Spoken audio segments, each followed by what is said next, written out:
May it please Lordships. I wish to mention item number 2 and 3, my lord. Since the item number 1 is for delivery of judgment, my lord, item 2 এটা আজকে সাক্ষ্য গ্রহণের জন্য আছে, prosecution একটা application দিয়েছে my lord for adjournment. Adjourned. My lord, next date may be 25th of this month. And item 3, my lord, pursuant of your lordship's order, accused R.A.M. Obaidul Muqtadi Rashid Chowdhury has been produced before this tribunal today. তাকে আজকে CW মূলে কাস্টডিতে প্রেরণের committed to the custody. Much obliged, your lordships. আপনার date next date হচ্ছে 30th 14th December, এটা fix আছে আগে থেকেই।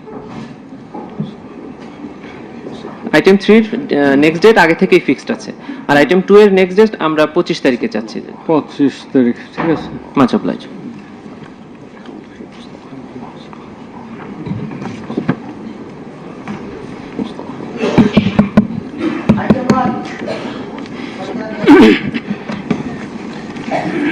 May it please your lordships. My lord, in this item we are, on behalf of the prosecution, we are here for receiving the judgment, and I beg your lordships very kind permission as per section 9A2 for broadcast of the session, my lord. Including dais? No, excluding the dais. Much obliged, your lordships.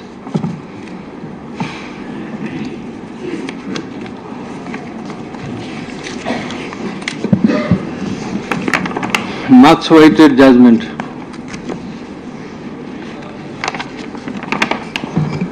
Before inserting,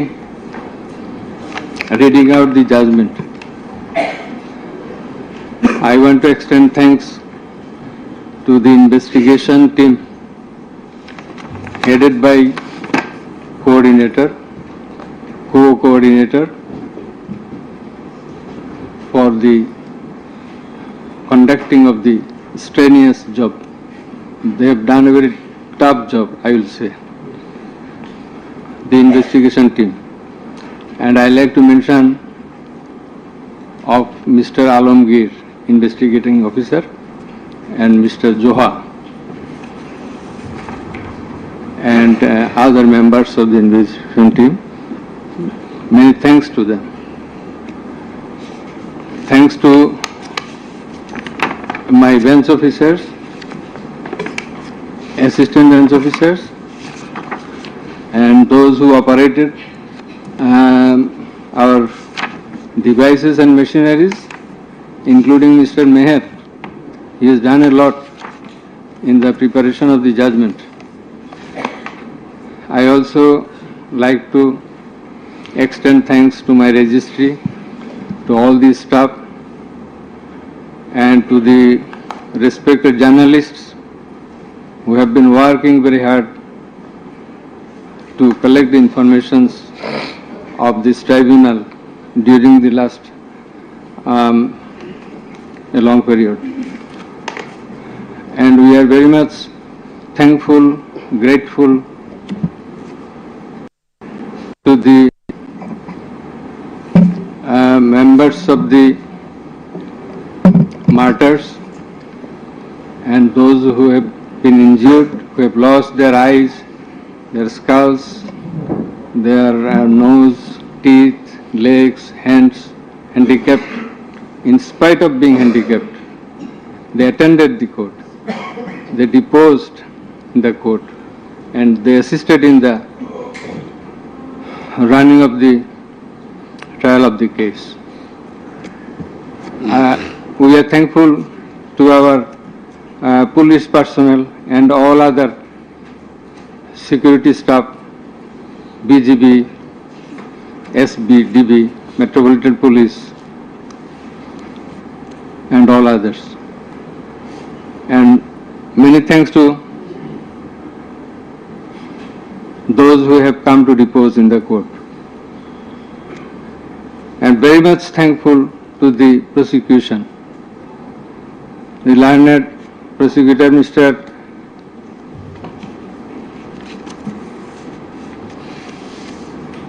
Izanul Islam, Mr. Ghazi Manoharul Hussain.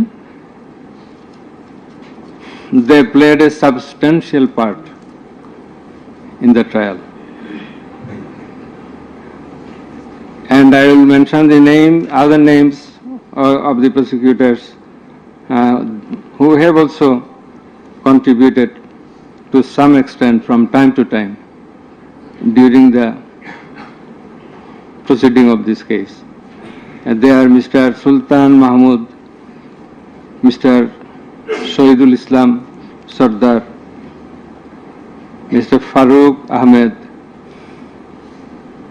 Mr. Abdullah Al-Numan, Mr. Abdul Sattar, Mr. Mamun Rashid, MD Hassanul Banna, S.M. Moinul Karim, Mr. Saikul Mahdi, Mr. Tariq Abdullah, Mr. Saimum Raja, Mr. Tasmirul Islam, Mr. Tanvir Hussain Joha. Our thanks to all our staff, whose names I could not mention by this time. Our heartfelt thanks to the learned Attorney General, who have attended the trial at the inception and at the conclusion. Over and above, our thanks from the core of our heart to Mr. Tajul Islam, the learned Chief Prosecutor, for playing the part of excellence. We are thankful to all others. Thank you all. Now let us say something about, I am sorry, I am very much sorry. Our sincere thanks to the learned defense lawyers, particularly the learned State Defense Lawyer Mr. Amir Hussain. Many people will say many things, but he has done a lot, and he, in our view, in our estimation, to the best of his possibility, he played the exact role he was supposed to, and that we expected. Thanks to him again. And if anyone is left, sorry that we do not by this time recollect. Our thanks to the learned Attorney General again for his kind presence. We are sorry for being late because many things are connected in the preparation of the judgment. This is a very big matter. For the last couple of days, we could sleep very little, and we had to work continuously for 10 to 12 hours every day. So, anyway, this is our job, but all of you are waiting. You have participated in many ways. Thanks to you all. Now let us discuss something about the judgment. I want to give an idea of the judgment. The judgment comprises 453 pages,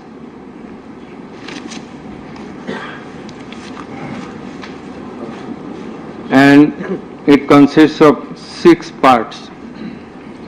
The first part includes the index, description of the prosecutors, learned prosecutors and the learned defense counsels, introduction of the accused, origin and object of the tribunal, jurisdiction of the tribunal, Article 7 of the Rome Statute, which is the basis of trial of our tribunal, elements of the crime against humanity. We are trying the offense, we are holding trial of the crime against humanity. So, elements of crime against humanity, these are enunciated by the Rome Statute and being followed and exercised by the International Criminal Court and other international tribunals.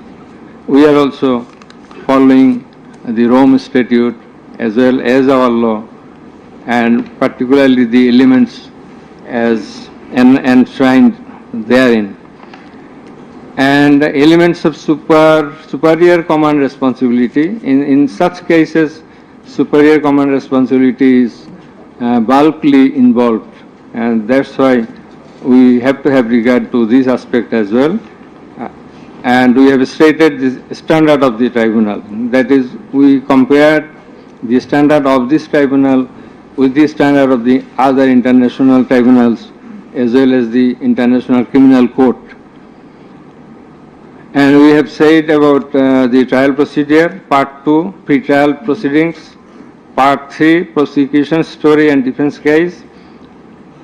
We have stated about learned chief prosecutor's submission on charge, learned state defense counsel's submission on charge, thereupon decision on charge, and then we have given the description of evidences in part 4. In part 4, we have also given an account of the testimonies of the prosecution witnesses. In part 5, we have given the illustration of the evidences, that is the discussion of the evidences. Used arms and ammunitions. We have given an account of the used arms and ammunitions. We have given a description, we have discussed about the telephonic conversations of accused Sheikh Hasina with a number of persons from time to time. We have discussed and extracted the reports of daily newspapers concerning the issues of this case, reports of United Nations Human Rights Commission, reports of Odhikar, another Human Rights Commission, reports of Human Rights Watch, and Globe Institute, and so on. We have discussed about the videos of the occurrences which have been displayed in the tribunal. And we have described the extent of cruelty administered upon the victims who have died and who have been seriously injured and lost their vital organs of the body. And we have talked about seized alamots. We have given account of the murders, number of murders, in accordance with the Gazette notifications published by our government and in accordance with the reports of United Nations Human Rights Commission and other organizations. In this context, I want to say that the exact report of martyrs or the victims or the sufferers or the injured persons or those whose whereabouts could not be traced, this is quite natural. You will understand that since our liberation war in 1971, still we could not finalize the list of martyrs, the list of freedom fighters, list of the war criminals and others. So there are lists, but it varies. So it's a timely matter. It may vary. Somewhere you will find the figure 800, somewhere 1000, somewhere 1400. So substantial amount of the protesters have been killed. This is the fact. We have described the police messages and directions passed from the high-ups to the downwards for doing the needful to control the protesters, curfew orders. Then in part 6, we have described, we have given an account of the learned chief prosecutor's arguments. The points of arguments, pertinent points of arguments have been described. We have also described the pertinent points of arguments raised by the learned State Defense Council. Thereafter, we have given an account of our observations and inference. And finally, we passed the order. So, this is all about the judgment. Now we will read out the very pertinent portions of the judgment one by one. At first, our learned member 2, he will read out a portion of the judgment commencing from origin and object of the tribunal, jurisdiction of the tribunal, and he will read out Article 7 of Rome Statute, elements of crime against humanity, elements of superior command status, responsibility, and then the charges. Thereafter, learned member 1, he will read out some portions from the discussion of the evidences, the report of the United Nations Human Rights Commission, and then the extent of cruelty administered upon the victims, and thereafter the points of arguments submitted by the learned chief prosecutor and the learned state defense counsel. And finally, I will read out the conclusion and the order. So it will take about 40 minutes. We hope that you will be listening to the deliberations. Thank you very much. Now the turn of our learned member 2, he is reading out as I have mentioned. Origin and object of the tribunal. The International Crimes Tribunal has been established under the International Crimes Tribunal Act 1973 to provide for the detention, prosecution and punishment of the persons for genocide, crimes against humanity, war crimes and other crimes under international law committed within or beyond the territory of Bangladesh, whether before or after commencement of the Act. Jurisdiction of the Tribunal. The Tribunal has got the jurisdiction to try the offences enshrined in Section 3 and 4 of the International Crimes Tribunal Act 1973. Section 3 provides, a tribunal shall have the power to try and punish any individual or group or individuals, organization or any member of any disciplined force, auxiliary force or intelligence agency who, irrespective of his nationality, commits or has committed within or beyond the territory of Bangladesh, whether before or after the commencement of this Act, any of the crimes mentioned in its subsection 2. According to subsection 2 of section 3, the following acts or any of them is crime within the jurisdiction of a tribunal for which there shall be individual responsibility. The Constitution of Bangladesh has given upper hand in Article 47, Subclause 3 thereof to the application of the provisions of International Crimes Tribunals Act 1973 in the following manner.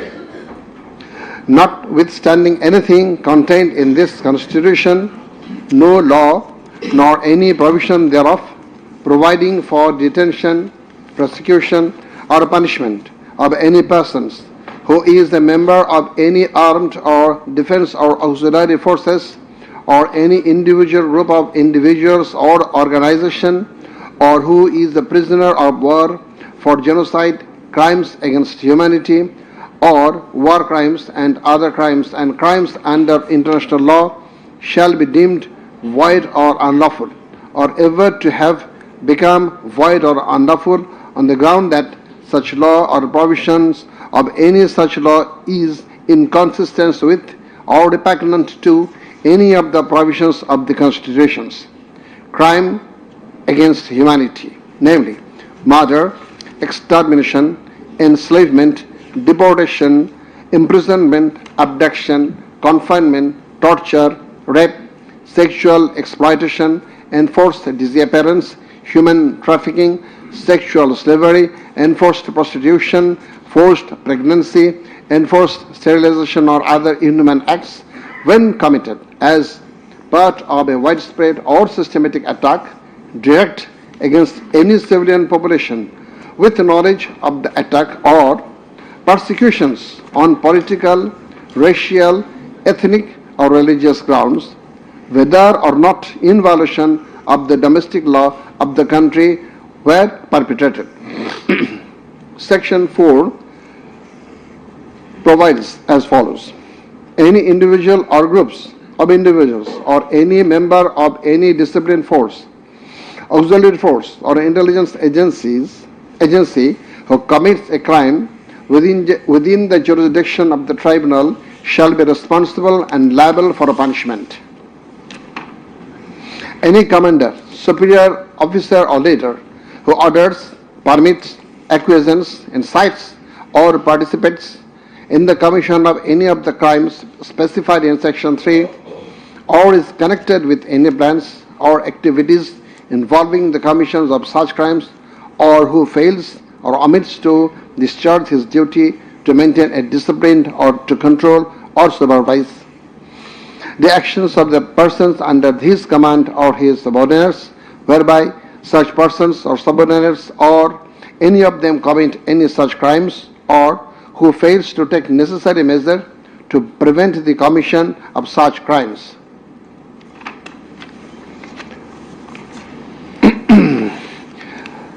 Now, crimes against humanity according to Rome Statute. For the purpose of this statute, crime against humanity means any of the following acts when committed as part of a widespread or systematic attack directed against any civilian population with the knowledge of the attack. A. Murder. I am reading the relevant ones. Murder, torture, other inhuman acts of a similar character intentionally causing great suffering or serious injury to body or to mental or physical health. The core offense in the instant case is the crime against humanity. Thus, we have to see what elements are required to constitute this crime. In Section 4 of the Act, there must be an attack. B. The attack must be widespread or systematic. C. The attack must be targeted a civilian population. D. The attack must be within the knowledge of the superior, or the superior should have known of the attack in order to hold him or her liable for the crime. The superior must have been in the control over the concerned subordinates. Elements of superior command responsibility. From the jurisprudence and eminent from the international crimes tribunals, it is generally agreed that 4 elements must be proven for a person to be held responsible as superior. The elements are: 1. An international crimes must have been perpetrated by someone other than the accused. 2. There existed a superior subordinate relationship between the accused and the perpetrator. 3. The accused as a superior knew or had reason to know that the subordinate was about to commit such crimes or had done so. 4. The accused as a superior failed to take the necessary and reasonable measure to prevent such crimes or punish the perpetrator. Section 4, subsection 2 of the International Crimes Tribunal Act provides that any commander or superior officer who orders, permits, acquiesces or participates in the commission of any of the crimes specified in Section 3 or is connected with any plans and activities involving the commission of such crimes, or who fails or omits to discharge his duty to maintain discipline or to control or supervise the actions of the persons under his command or his subordinates, whereby such persons or subordinates or any of them commit any such crime who fails to take necessary measures to prevent the commission of such crime is guilty of such crimes. Now, I am going to read the charges. On the point of the jurisdiction of this tribunal raised by the learned State Defence Council, it may be noted that there is no scope in law to raise such question, since question of jurisdiction of the tribunal is barred by Section 24 of the International Crimes Tribunal Act. Regarding the allegations against the accused, he merely made flat denials thereto without showing anything subsistence contrary to the acts complained of. On the other hand, on perusal of the formal charges and the documents submitted therewith, and also in consideration of the submission of the learned Chief Prosecutor and the learned State Defence Council, it has been made to appear to us that there are sufficient grounds for framing charges against the accused under Section 3, subsection 2, read with Section 4 of the Act. On hearing both sides, 5 charges were framed against accused Sheikh Hasina individually, and separate 5 charges were framed against accused Asaduzzaman Khan Kamal and Chaudhry Abdullah Al Mamun jointly. But on scrutiny of the documents and examination of the witnesses of the tribunal deems to condign to reshape the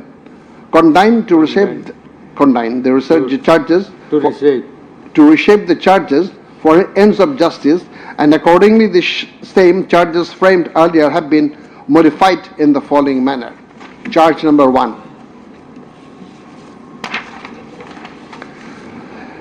Incitement in order to attack and kill protesting students of Dhaka University and other academic institutions of the country, and also failure to take preventive and punitive measures, and thus killing hundreds and severely injuring thousands of protesters during July Uprising 2024, commencing on 1st July 2024 and ending on 5th August 2024, accused Sheikh Hasina as the Prime Minister of Bangladesh and the President of the ruling party of Bangladesh, Awami League, as well as 14th Party Alliance, in a press conference on 14/7/24 at Gaurav Bhavan, made the following derogatory remark. মুক্তিযোদ্ধার নাতিপুতিরা চাকরি পাবে না তো কি রাজাকারের নাতিপুতিরা চাকরি পাবে? If the grandchildren of freedom fighters should not get job, should the grandchildren of Rajakars get it? Pointing towards the protesters of anti-discrimination student movement while demanding rational reform of quota system in government job, whereby the left defamed and aggrieved, since Rajakars are considering as collaborators of occupant Pakistan army during liberation war of 71, and thereafter the term has been being used to stigmatize an individual or group of individuals as enemy of the state of the people. Moreover, in a telephonic conversation with ASM Maksud Kamal, the then Vice Chancellor of Dhaka University, Sheikh Hasina, mentioned that she ordered to hang the protesters as the Rajakars have been hanged before. Furthermore, being incited and inspired by the said remark, Cabinet Minister and Awami League Secretary Obaidul Qadir, separately charged, made another provocative, aggressive remark on 15th July of 2024 at 12 noon, saying, Andolon Domone Chhatroligi Jotheshto. Chhatroligi is enough to bring the movement under control. And as such, the students, female and male, came down to the streets chanting slogans against herself and her party of government. Meanwhile, her subordinates, including the cabinet members, police and other law enforcing agencies, activists of four-party Awami League and its affiliated and allied organization go to incited and inspired of the aforesaid remarks of you and Ubaidul Qadir, and thus they launched widespread and systematic attack within your full knowledge upon the peaceful statement protesters in Dhaka University, causing 297 students injured and many others in different educational institutions throughout the country, including Rangpur Begum Rokeya University, where Abu Said was brutally shot dead by police.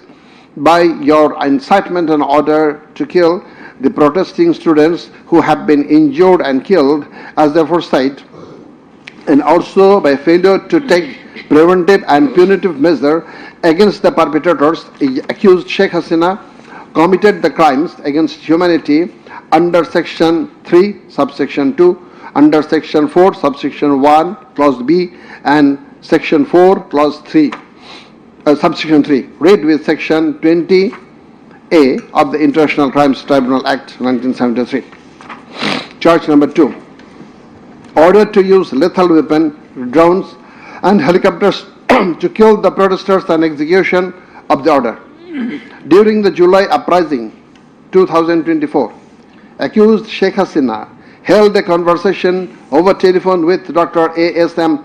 Maksud Kamal, the then Vice Chancellor of Dhaka University, from Ganabhavan on 14th July 2024 at about 11 p.m., wherein she mentioned that she already ordered to kill the protesters like the Rajakars who have been hanged before. Again on July 18th, Sheikh Hasina conversed over telephone with Sheikh Fazlanur Taposh, the then Mayor of Dhaka South City Corporation, mentioning that she had already given direction to the law enforcement agencies to use helicopter and lethal weapons to kill and eliminate the peaceful, unarmed civilian protesters, and also ordered them to use drones to locate the protesters. She also told him that she passed orders to arrest and protesters across the country.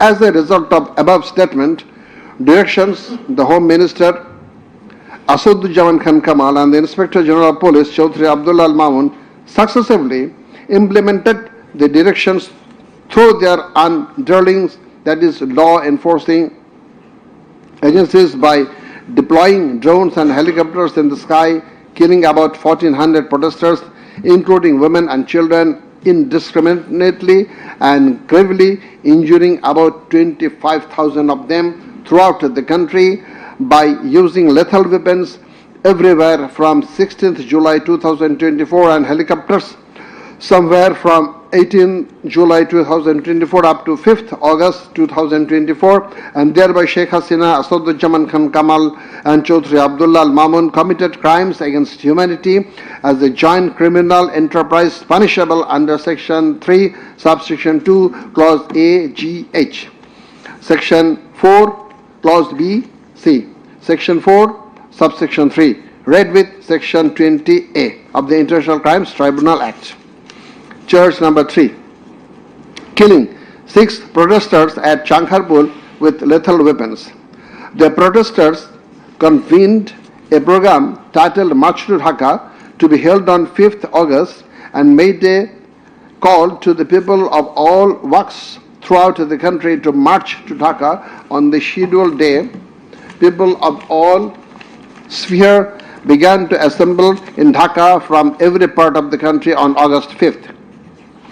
By incitement, order and inaction of Sheikh Hasina, by abatement and inaction of Home Minister Asaduzzaman Khan Kamal and Inspector General of Police Chaudhry Abdullah Al Mamun, the successive underlings got incited and inspired to kill the protesting students and common people, and thereupon under order, supervision and inaction of accused Asaduzzaman Khan Kamal, Chaudhry Abdullah Al Mamun and the then Dhaka Metropolitan Commissioner DMP Habibur Rahman, Joint Commissioner Police Shudip Kumar Chakraborty, Additional Deputy Commissioner Shah Al Alam Muhammad Akhtar ul Islam, Assistant Commissioner Muhammad Imrul and Inspector Muhammad Arshad Hussain, who have been separately prosecuted successively ordered to commit atrocities to the protesters assembled at Chankharpur of Dhaka and supervised the same, and during such atrocities 6 unarmed protesters, namely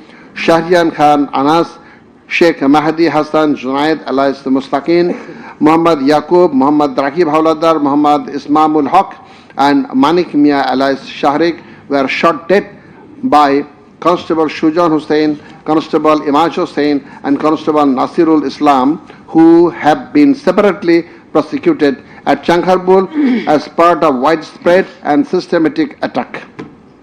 The aforesaid killings took place pursuant to the order of Prime Minister Sheikh Hasina, within her full knowledge and under order, supervision and within the knowledge of Home Minister Asaduzzaman Khan Kamal and Inspector General of Police Chaudhry Abdullah Al Mamun, and by such killings they committed crimes against humanity as joint criminal enterprise by order, abatement and inaction to prevent and punish the perpetrators under Section 3, Subsection 2, read with Tribunal Act 1973. So these are now the turn of learned member 1.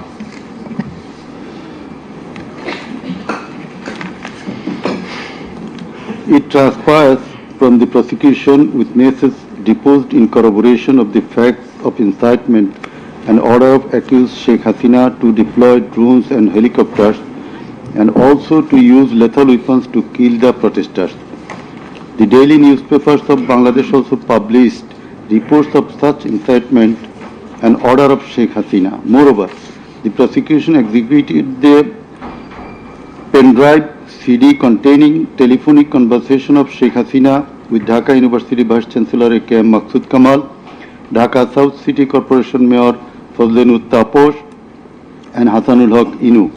The concerned device containing the said conversations have been played in the tribunal, and thereupon we find that in the conversation with the Dhaka University Vice Chancellor A.S.M. Maqsood Kamal, accused Sheikh Hasina mentioned that she already ordered to hang the students as Razakars have been hanged. Now I am mentioning the substantial portion from his conversation with from her conversation with A.S.M. Maqsood Kamal, the accused Vice Chancellor of Dhaka University. Sheikh Hasina, তো রাজাকারের তো ফাঁসি দিছি, এবার তাদেরও তাই করব, একটাও ছাড়বো না, আমি বলে দিচ্ছি। শেখ হাসিনা, কোন দেশে বাস করি আমরা? এদেরকে বাড়তে বাড়তে তো রাজাকারের অবস্থা হয়েছে, দেখিস নাই? সবগুলোকে ফাঁসি দিছি, এবার তোদেরও ছাড়বো না। শেখ হাসিনা, সব এইগুলাকে বাইর করে দিতে হবে, আমি বলে দিছি আজকে সহ্য করার পরে অ্যারেস্ট করবে, ধরে নেবে এবং যা অ্যাকশন নেওয়ার নেবে।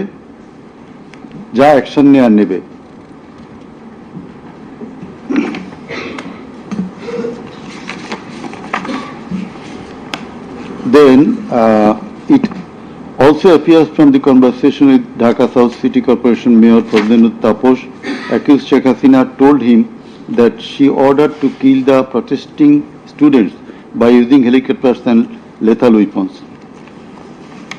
The substantial portion of the conversation is Sheikh Hasina, দরকার নাই, ওটা দরকার নাই, আমি সেনাপ্রধানের সাথে কথা বলেছি, ওরা রেডি থাকবে, ঠিক আছে। এখন তো আমরা অন্য করতেছি, ড্রোন দিয়ে ছবি নিচ্ছি আর হেলিকপ্টারে হচ্ছে মানে কয়েক জায়গায়। তাপস, তাহলে ওই কিছু ছবি দেখে পাকড়াও করা যায় না তাদের রাতের মধ্যে? শেখ হাসিনা, সবগুলিকে অ্যারেস্ট করতে বলেছি রাত্রে। তাপস, হ্যাঁ, পাকড়াও করলে ওদেরকে। শেখ হাসিনা, না, ওটা বলা হয়ে গেছে, ওটা নিয়ে র্যাব, ডিজিএফআই, এনএসআই সবাইকে বলা হয়েছে যে যেখান থেকে যে কয়টা পারবা ধইরা পেল। তাপস, জি। শেখ হাসিনা, ওটা বলা আছে, আর এখানে গ্যাদারিং দেখবে সেখানে, আর যেখানে গ্যাদারিং দেখবে সেখানে ওই উপর থেকে করাচ্ছি, অলরেডি শুরু হয়েছে কয়েকটা জায়গায়। তাপস, জি। শেখ হাসিনা, আমার নির্দেশনা দেয়া আছে, ওপেন নির্দেশনা দিয়ে দিছি।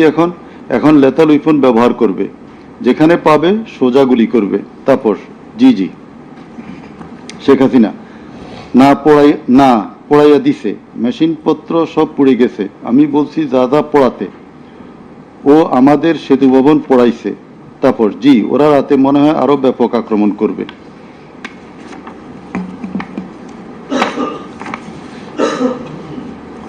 In the conversation with the Hasanullah Inu, accused Sheikh Hasina mentioned of bombing upon the protesters from the helicopter. The substantial portion, relevant portion from the conversation. Sheikh Hasina: না, আমি বলছি ক্যাজুয়ালিটির দরকার নাই, ওরা ব্যারিকেড নিয়ে আছে তো ঠিক আছে, আকাশ থেকে নামবে, তখন দুই পাশ দিয়ে ধরবে। মেসেজটা দিয়ে দিতে পারেন যে সেনা পাঠানো হচ্ছে আর হেলিকপ্টার দিয়ে সোজা বম্বিং করা হবে, র্যাবের হেলিকপ্টার দিয়ে উপর দিয়ে মারবে। হাসানুল কিনু: আপনি এই জামাত শিবিরের মেরুদণ্ডতা আবার ভেঙে দেন ঢাকা শহরে। শেখ হাসিনা: এক্কেবারে।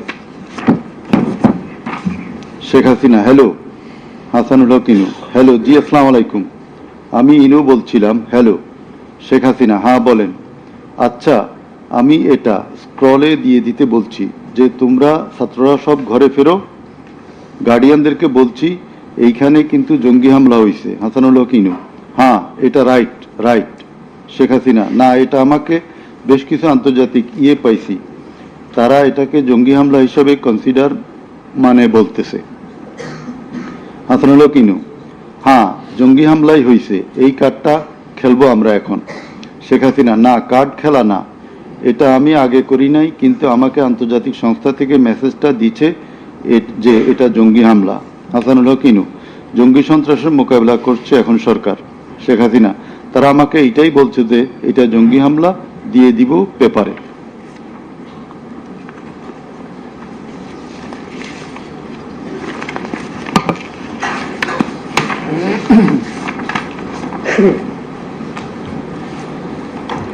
Reports of international and national organizations. United Nations Human Rights Office held an investigation into July-August 2024 atrocities in Bangladesh and mentioned in its report that the following inhuman and unlawful acts were committed by protesters during the movement and reported as follows. Based on direct testimony from senior officials involved and other inside sources, OHCHR was able to establish that the integrated and systematic effort using the entire range of police, paramilitary, military and intelligence actors, as well as violent elements linked to the Awami League to commit serious violations and abuses occurred with the full knowledge, coordination and direction of the political leadership. The then Prime Minister and Home Affairs Minister led parallel efforts to coordinate the security and intelligence apparatus. Both received regular reports on the situation on the ground from multiple sources. According to senior official testimony, reports provided to the Prime Minister by senior officers on 21 July and in early August specifically conveyed concern about excessive use of force. Both political leaders and the leadership of Bangladesh Police and the Army also carried out site visits that would have provided them direct personal knowledge of violations that had taken place or were ongoing. Furthermore, the political leadership issued direct orders and other directives authorizing and guiding operations by BGB, RAB, DGRI, the Bangladesh Police and its detective branch that involved serious violations of human rights against protesters and other civilians, including extrajudicial killings and arbitrary detention. Based on reported deaths complied by governmental and non-governmental sources in combination with other available evidence, OHCHR assesses that as many as 1,400 people could have been killed during the protests. the vast majority of whom were killed by military rifles and shotguns loaded with lethal metal pellets commonly used by Bangladesh's security forces. Thousands more suffered severe, often life-altering injuries. More than 11,700 people were arrested and detained, according to the information from the police and RAB provided to OHCHR. Government attempted to intimidate and delegitimate the student protest movement, mobilize of Chhatra League, police and paramilitary forces, materialize of policing in Bangladesh, incited violence by armed Awami League and activists on and around university premises, conducted coordinated attacks by armed Awami League supporters and the police, use of force violations by police, RAB and BGB, including extrajudicial killing like killing Abu Said of Begum Ruqayya University, Rangpur, 16 July, made systematic indiscriminate use of shotguns loaded with lethal ammunition, suppressed peaceful assembly at Dhaka University on 17 July. Police, RAB and BGB extrajudicially killed protesters in Uttara on 18 July. Disproportionate and indiscriminate use of firearms in response to violent unrest, indiscriminately shooting in Rampura and Badda by BGP and police on July 19, violently cleared the Dhaka-Chattogram highway in Jatrabari on between 16 to 21 July. Extrajudicial killings to suppress the march to Dhaka on August 5 involved the army who shot at protesters at Jamuna Future Park on 5th August 2024, used helicopter to intimidate and deploy possibly unlawful force, obstructed of medical care and denied necessary medical documentation, obstructed medical treatment of victim Sheikh Asabul Yamin, shot by police, caused mass arbitrary arrests, detention without due process and torture and ill treatment, caused block raids and mass arrests, including injured persons. Students and opposition leaders attacked journalists, children and women and caused unjustified shutdown of internet. In the said report, Mr. Volker Turk, the High Commissioner of Human Rights Office of United Nations, that the atrocities committed in July Revolution 2024 in Bangladesh was preconcerted and systematic in order to remaining in power. There are cogent grounds to believe that hundreds of extrajudicial killings, arrests, detention and torture were carried out by the political leaders and the highest law enforcing authorities within their knowledge and under their direction and supervision as strategy to suppress the movement, whereby human rights have been seriously violated and thus international crimes have been committed. He also observed that the evidences collected do depict a picture of widespread state atrocities and targeted killings. He further remarked that such atrocities ought to be brought under accountability. There are many other similar reports by the Global Institute International Truth and Justice Project, Bloodshed in Bangladesh, World Report 2025 of Human Rights Watch. Then we are going to videos of the occurrences. It appears from the Caesar list contained in Volume 4, captions, Caesar list and documentary evidence that a good number of videos of the alleged occurrences have been seized by the investigating officer, which are described below. Number 1. A video of 1 hour 23 minutes and 5 seconds showing a press conference dated 14 July 2024 of accused Sheikh Hasina after her return from China, in which she, in answer to a question of one journalist, angrily remarked, pointing towards the protesting students, মুক্তিযুদ্ধের বিরুদ্ধে আর মুক্তিযোদ্ধার বিরুদ্ধে এত ক্ষোভ কেন? মুক্তিযোদ্ধাদের নাতিপুতিরা চাকরি পাবে না তো কি রাজাকারের নাতিপুতিরা পাবে? Number 2, a video of 35 seconds dated 15 July 2024 showing protest of the agitated students of Dhaka University at midnight against the remark of Sheikh Hasina made in the press conference dated 14 July 2024 pointing towards the protesting students. Number 3, a video showing the remark Rajakarder jawab debe Chhatrolig. Number 4, a video of 1 minute 5 seconds which shows attack upon the students of Kota movement by Bangladesh Chhatrolig leaders and activists on 15 July 2024 at night.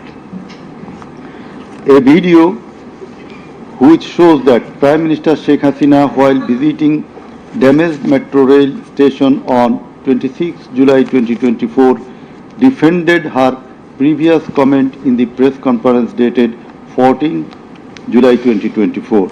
Number 6, a video showing Prime Minister Sheikh Hasina in course of her deliberation in a function of Jubo Mohila League held in July 2024 commented that the Kota movement was illogical and also commented Jamaat Shibir Manusher Jatna. Number 7, a video showing some adverse remark of Sheikh Hasina against the female students of Ruqya Hall of Dhaka University meeting at her office on 15 July 2024. A video showing how Sheikh Hasina asked Delhi to attack Dhaka. A video shows the scenario of how protesting student Mugdho was shot dead in the July movement. This video was broadcast by YouTube channel named Narrative Bangladesh on 19 April 2025. A video which shows the scene of shooting a young person named Ridoy by police in the July movement. This video was broadcast by YouTube channel named International Truth and Justice Project on 15 January 2025. A video named Jatrabari Evidence of a Massacre Bangla showing the scenarios of killing and torturing some participants of the movement. This video was broadcast by International Truth and Justice Project YouTube channel on 14 January 2025. A video showing the scene of carrying bullet stricken young man named Nafiz at farm gate of Dhaka. This video was broadcasted in Jamuna TV YouTube channel on 14 August 2024. A video showing how movement participant Khokon Chandra Borman was injured with gunshot in his face. It appears that the whole face including mouth, nose and eyes of Khokon Chandra Borman have been completely disfigured.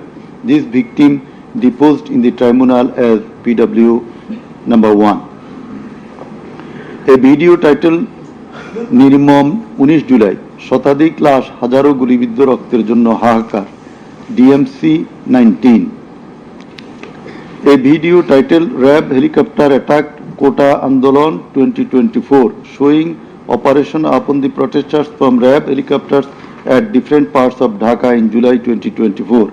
A video showing how protester Imam Hassan Taim Bhuiya was shot dead at Jatrabari, Dhaka. 4 videos in a pen drive showing the passing of order by DMP Commissioner Habibur Rahman to the subordinate asking them to shoot the protesters below waist. A number of videos showing shooting upon the protesting people from helicopter.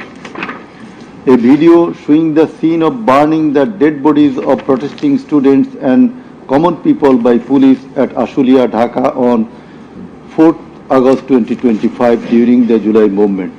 A video showing the scene of Abu Said, a coordinator of July movement 24, being shot multiple times by police at a close range with lethal weapon. A video showing the scene of a dead body of protester Asabul Yamin being thrown from APC armed personnel carrier by police. A video which showing the accused Home Minister Asaduzzaman Khan Kamal defending the use of lethal weapon by police. Extent of cruelty. It transpires from the evidences that cruelty of the extreme level was administered upon the dead and injured protesters. Police and activists of Awami League, Chhatra League and Jubo League blocked the entrance and exit of ambulances carrying the injuring protesters. Hospitals were asked not to give admission to the injured protesters. It appears from the testimony of PW2 that in some cases, patients were searched by police and ruling party activists. Doctors were intimidated and some of the doctors were transferred due to giving treatment to the protesting injured persons. PW3 Parveen deposed that she found an injured young man shouting, save me, under Jatrabari flyover. Blood was coming out from both of his eyes. Parveen pulled him up and put him on her shoulder and looking for a rickshaw, and then 14 to 15 armed police shot them. The injured man, being hit by bullets, fell down from her shoulder. They also shot PW Parveen at her left eye, lower abdomen and other parts of the body. Blood was gushing out of her body and thus she fell down. Coordinator of the movement, Abu Said of Begum Ruqayya University, Rangpur, was shot at a close range. Doctors were forced to change his post-mortem report 5 times. PW8 Naim Chikdar was shot at a close distance of 5 meters. He was hit by 500 bullets and 3 hospitals refused to admit him, apprising that Prime Minister Sheikh Hasina instructed to refuse admission to the protesting patients. PW8 also said that Chhatra League activists were searching him and as such he was hidden in separate room by the doctors. It is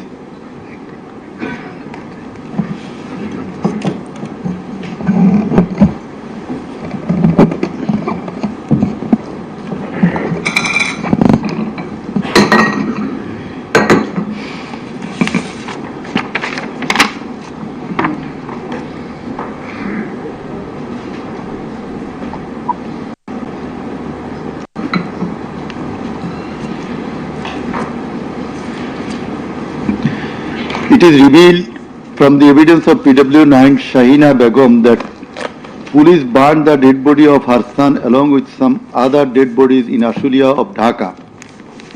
PW10 MD Enab Nazez Zaki also stated that his son was killed and then the dead body was burnt by police in Ashulia. We find from the testimony of PW10 Asabur was shot dead and set ablaze. It appears from the testimony of PW13 Dr. Muhammad Mahfuzur Rahman that most patients admitted to the hospital had no skull. The detective branch members had forbidden the doctors not to be serious in the treatment of the protesting patients and also that they had been instructed from the higher authorities not to release the protester patients admitted there. The patients were mostly aged 13 to 30 years. The DB also asked the doctors not to admit any more patients injured in the movement. This witness also said that in order to hide the injured patients from the sight of DB personnel, the doctors adopted some tactic like changing the names of the patients and the type of injury in the admission register and recording road accident or other reasons instead of bullet wounds. It appears from the evidence of PW15 Dr. Hassanul Banna that police and Awami League activists prevented treatment of the protester patients, prohibited new admission of such patients, checked admission register, took away list of patients, set down entrance of the hospital and prevented entrance and exit of the ambulances and patients. This witness also said that one patient named Mustaqin Billah was admitted through an alternative entrance. To save the protester patients, the doctors had to change the name of the patients and particular of their problems, remove them from the general ward to the post-operative ward, ICU special cabin. He added that treatment was given to such patients at risk of life of the doctors. We find from the deposition of PW18, Dr. Razibul Islam, that he was forced to change the post-mortem report of Abu Said 4 to 5 times. He was threatened with the saying that if he does not change the cause of death of Abu Said, he would be prosecuted. He was further told that there was an intelligence report against him. PW19 Shariful Islam was injured in the bombardment in Kustia. 62 pellets were removed from his body and 500 more still in his body. It is revealed from the evidence of PW21 Dr. Zakia Sultana that on 18 July 2024 they received 200 patients aged about 14 to 25 years with bullet injuries. On 19 July 2024, also similar number of patients with bullet injuries were admitted in the hospital. Numerous patients with bullet injuries were admitted on 4th, 5th, 6th August 2024. It further appears from the evidence of this witness that out of apposite patients, 493 lost one eye forever, 11 lost both eyes forever, 28 lost vision of both eyes, and 47 lost vision of one eye. It appears from the evidence of PW22, Mr. Idris, that while his son Maruf Hussain, after being shot by police, was being taken to the hospital, a policeman poked the wounded area of his son with the rifle butt. PW23 Amena Akhtar deposed that while Home Minister Asadzaman Kamal and IGP Chaudhry Abdullah Al Mamun were passing across Jatrabari, one police officer was showing them a video of their attacks on protesters and said, "Guli kori ekta, more ekta, ahuto hoy ekta, ektai jay, bakita jay na." It transpires from the testimony of PW27, Dr. Mashuk Ahmed, that Chhatralik activists stopped ambulance carrying protesting wounded near Shahidullah Hall of Dhaka University. They also checked the patient identity, asked the doctors not to treat the wounded protesters and also not to be so serious in their treatment. He further said 5 doctors were transferred elsewhere due to rendering treatment to protesters with bullet injuries. This witness also stated that the direction of the gunshot wounds of the patients treated on 19, 20, 21 July and 4-5 August in Dhaka Medical College Hospital was from the top to the bottom. He meant that the gunshot was done from above, which obviously implies helicopter. It appears from the evidence of PW47 Nahid Islam deposed that bullets were fired from helicopter and that many false cases were filed against the protesters, and also that the activists of Awami League, Jubo League and Chhatro League prevented the treatment and burial of protesters. Furthermore, some of the protesters were forcibly disappeared and many dead bodies of the protesters were concealed. He himself and some other student leaders were abducted.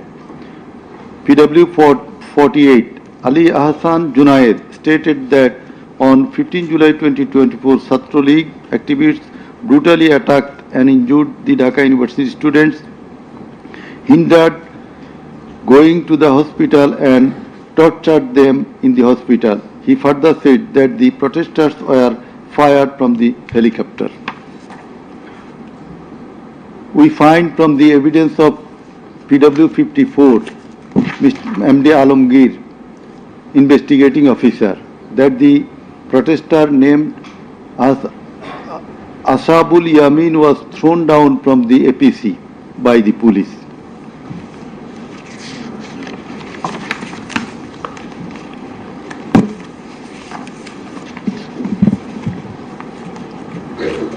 Summing up by the learned Chief Prosecutor. The learned Chief Prosecutor advanced argument on conclusion of the testimonies of the prosecution witnesses. He submitted that the instant case is an unprecedented and unexceptional one in the history of this subcontinent. After achieving independence in 1971, the people of the country had a great expectation and belief that all sorts of sufferings, poverty, tyranny and high-handedness of the government and the mighty quarters would come to an end and people would enjoy liberty, happiness and all fundamental rights, but all these have been doomed to ashes. The learned prosecutor dubbed the ruling party Awami League as fascist ab initio.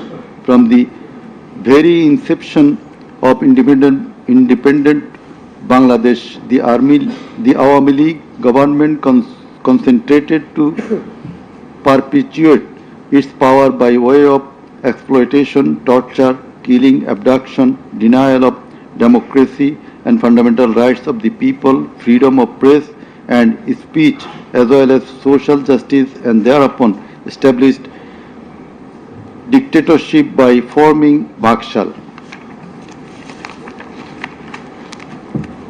The then Awami League government led by Sheikh Mujibur Rahman planned in connivance with a neighboring country to weaken and abolish our glorious army and thus formed Rakhi Bahini, an armed organized parallel to the army.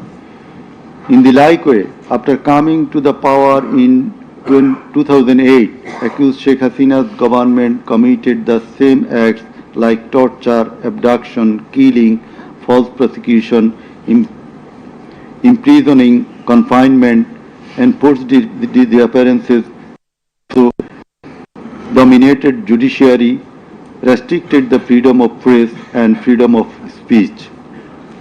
Sheikh Hasina oppressed the critics, writers, journalists, members of civil societies, lawyers and judges and ousted many of them from the country.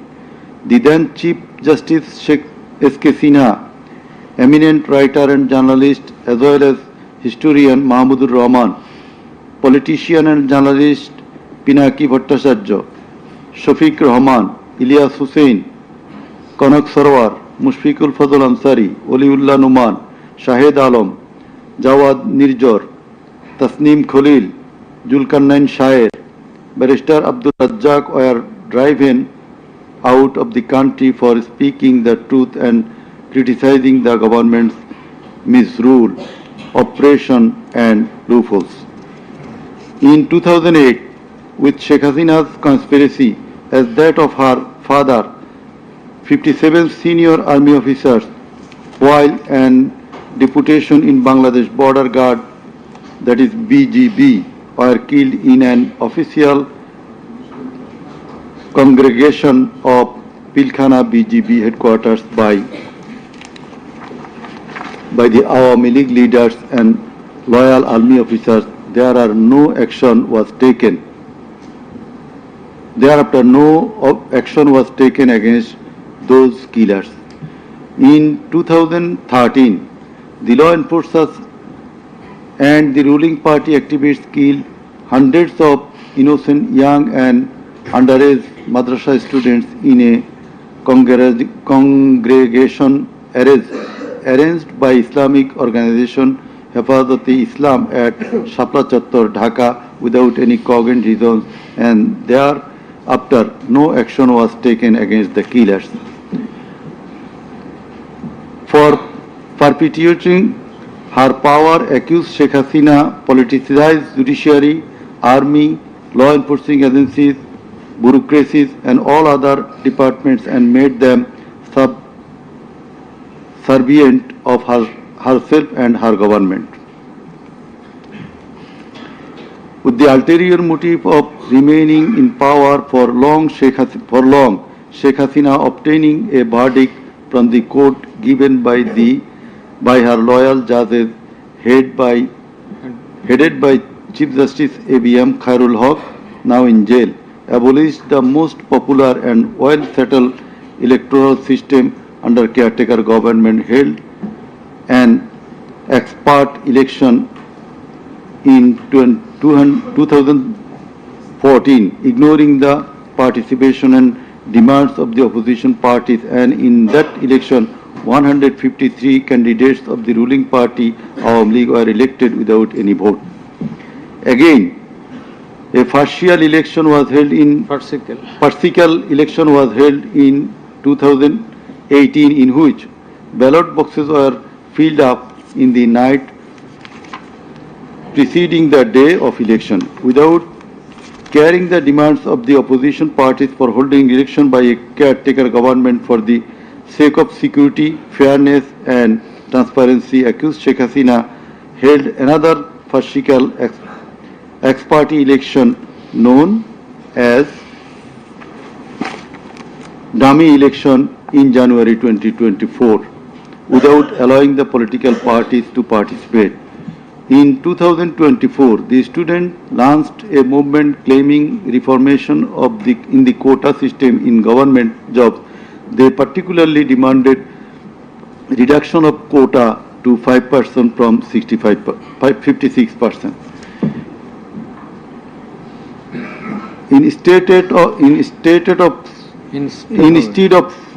of fulfilling the demand of the students or speaking with them on the issue, Sheikh Hasina, in a press conference on 14 July 2024, made a derogatory comment pointing towards the students of Kota movement, saying, "Mukti Juddhar Nati Putira Chakri Pabe na to ki Rajakarer Nati Putira Chakri Pabe."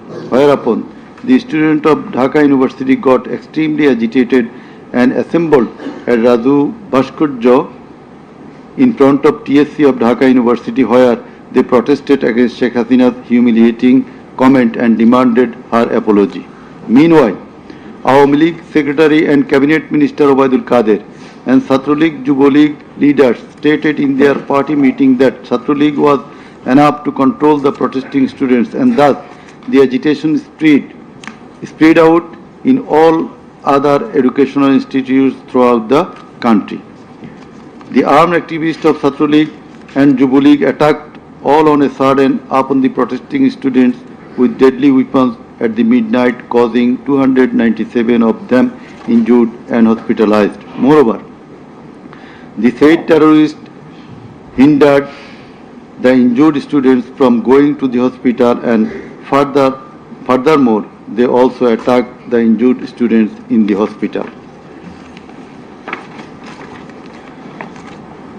From 16 July 2024, the Chhatra League and Yuva League terrorists, along with the law enforcers, killed and injured many students at various parts of the country.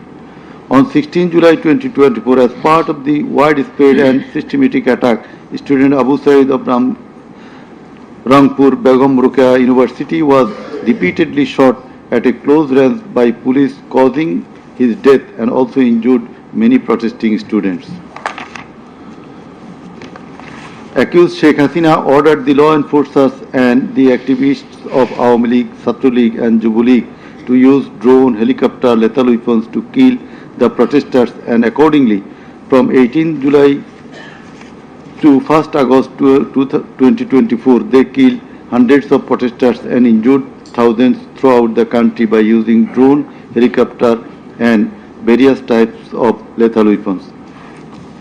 As part of the widespread and systematic attack in pursuance of the incitement and order of accused Sheikh Hasina and direct participation, abatement order and supervision of accused Asaduzzzaman Khan Kamal and Inspector General of Police Chaudhry Abdullah Mamun, 6 protesters were brutally killed and many were seriously injured with lethal weapon by police at Sankarpur on 5th August 2024. Similarly, the law enforcers and activists of Awami League, Chhatra League and Jubo League killed 6 persons at Ashulia with lethal weapons on 5th August 2024. One of the 6 was unidentified. After being shot dead, police inhumanly burned the dead bodies. Before being burned, the dead body unidentified protesters was alive. The learned chief prosecutor submitted that the family members of the martyrs, the injured victims, and other witnesses proved the opposite occurrences. The said occurrences were also recorded in videos and audios which have been played in the tribunal. The conversations recorded in DVD, CD, and the videos of the occurrences have been examined by the CID experts who found that the said conversations and videos are not generated by artificial intelligence. In addition to the incitement, order, participation of the accused in the alleged atrocities, the accused are liable for their abstention from taking measures for the prevention of the same or taking any punitive measures against the doers thereof. Being the Prime Minister, accused Sheikh Hasina was the Supreme Commander of the law enforcing agencies, inclusive of the Home Minister and the Inspector General of Police, and as such, the crimes against humanity in question could not taken place without the involvement, express or tacit of them. The learned chief prosecutor added that the movement of the students continued for 36 days, during which, as stated herein before, hundreds of protesting students and common people were killed and thousands were seriously injured, most of whom became permanently handicapped and blind, but accused Prime Minister Sheikh Hasina and the other accused and none of the government authorities or the leaders of the ruling party Awami League expressed concern or remorse for such atrocities so far.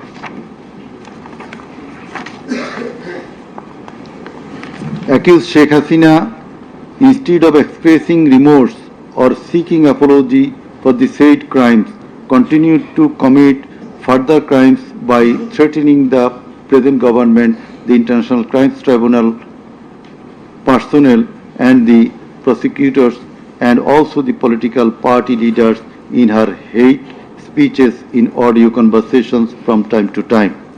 This tribunal, by an order on the application of the prosecution, prohibited Sheikh Hasina to be restrained from making hate speeches anymore, but she continued to do so.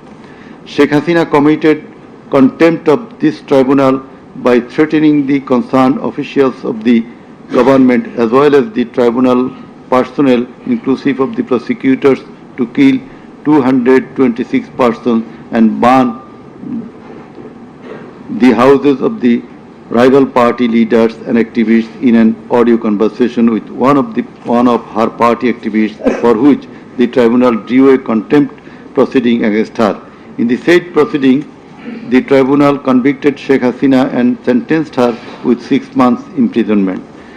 The accused committed crimes against humanity jointly by their incitement, order, abatement, participation and inaction, which come within the purview of joint criminal enterprise and superior command responsibility. The authorities in question were widespread and systematic and was atrocities. The atrocities in question were widespread and systematic, and it was directed against the civilian population.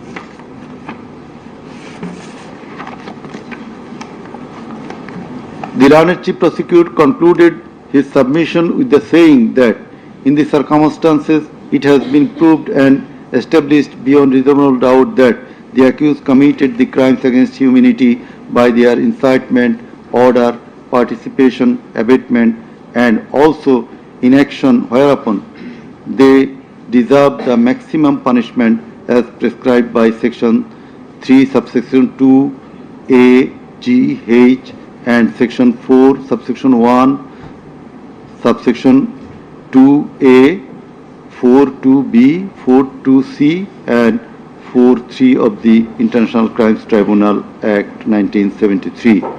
He added that the evidences against the accused are so strong and adequate that if they are tried in any other court or tribunal in the world, they would be awarded the maximum punishment. It may be noted here that the learned prosecutor, Mr. Sheikh Mahdi, assisted the Chief Prosecutor by referring a number of decisions of different international tribunals. In the summing up session, the learned Attorney General of Bangladesh appeared and shared the concluding submission. In his submission, the learned Attorney General referred to the conviction and sentence of many of the heads of government and states in the world for their commission of crimes against humanity, and thereupon he asked for awarding maximum punishment to the accused of the instant case so that no other Prime Minister or the head of state recur such atrocities in the days to come. Summing up by the learned State Defence, Mr. Amir Hussain, the learned State Defence Council argued that accused Sheikh Hasina and Asaduzzaman Kamal are quite innocent. The accused did not incite or order or participate or abet the commission of the crimes against humanity in question. The trial itself against the accused under the International Crimes Tribunal Act 1973 is unlawful since the act was passed for the purpose of trial of the persons who committed genocide in 1971. Allegedly, the atrocities spread throughout the country, but the prosecution failed to examine witnesses of all the districts where atrocities took place. The Learned Defence Council submitted that no helicopter was used to kill the protesting students and public in the July-August movement 2024. The audio conversations in question have not been duly examined by the experts. Although the audios have been examined by CID, the same should have been examined by some more experts. He questioned the prosecution's claim as to the number of the deaths and injured. He stated that although the prosecution claimed that 1,500 protesters died and 25,000 injured, but the Gazette notifications of the government shows the number of dead protesters as about 800. He emphatically asserted that accused Sheikh Hasina did neither incite nor order nor take part in the alleged atrocities or crimes against humanity. Mr. Amir Hussain vehemently opposed the words of the learned Chief Prosecutor terming Sheikh Hasina and Asaduzzaman Kamal as fascist. He also opposed the assertion of the learned Chief Prosecutor that Sheikh Hasina fled to Delhi due to the commission of the crimes against humanity by the wave of the mass movement.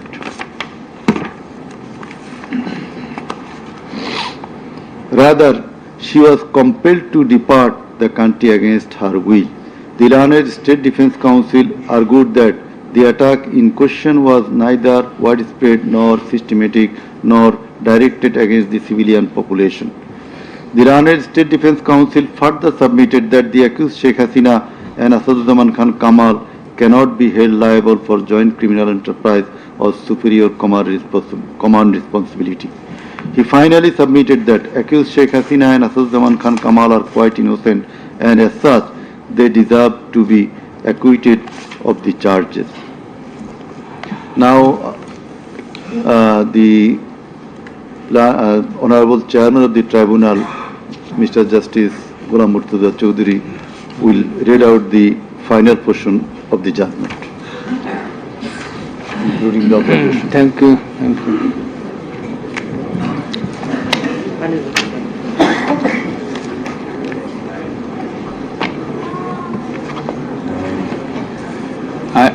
I will start with some matters of judicial notice. And before that, I am sorry that I did not mention the name of learned prosecutor Abdus Subhan, Mr. Abdus Subhan Tarabdar. Sometimes he was found here. I think he remains busy in this tribunal too.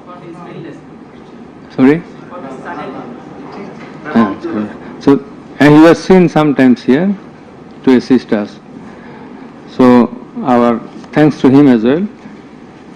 We have taken judicial notice of some incidents. Number 1, accused Sheikh Hasina started making contemptuous and hate speeches in the social media subsequent to the July movement 2024, whereupon she was ordered by this tribunal to be restrained from such speeches of contempt and hatred. Secondly, in a telephonic conversation with a party activist named Mr. Shakil, accused Sheikh Hasina infringing tribunal's order made some hateful and contemptuous remarks, asking said activist Shakil to kill 226 persons, as 226 cases have been filed against her, and to burn the houses of the rival people, whereupon this tribunal convicted her for contempt of the tribunal and sentenced her to 6 months imprisonment. Another one, the tribunal has further noticed one of her interviews published in the Daily Star a few days ago. The date has not been noted here, in which she impliedly admitted that atrocities had certainly taken place in July movement 2024, but she denied that she ordered to commit such atrocities. It has further been noticed by the tribunal that in another interview with a YouTube channel named Desh Samoy of India, accused Prime Minister Sheikh Hasina admitted her responsibility for the July 24 atrocities in the words, within quotation, as the leader of the country, I assume ultimate leadership responsibility. Furthermore, we have noticed that Sheikh Hasina made an interview with Delhi Anandabazar of India on 7 November 25, wherein she admitted her superior command responsibility. So you may find the newspapers. Now I will start with our observations and inference. From the foregoing findings, facts and circumstances, it transpires that the students of Dhaka University and other academic institutions had launched a movement on 1 July 2024 demanding reformation in the quota system in the government jobs and continued the same till 5 August 2024. the government did not pay heed to the demands of the students.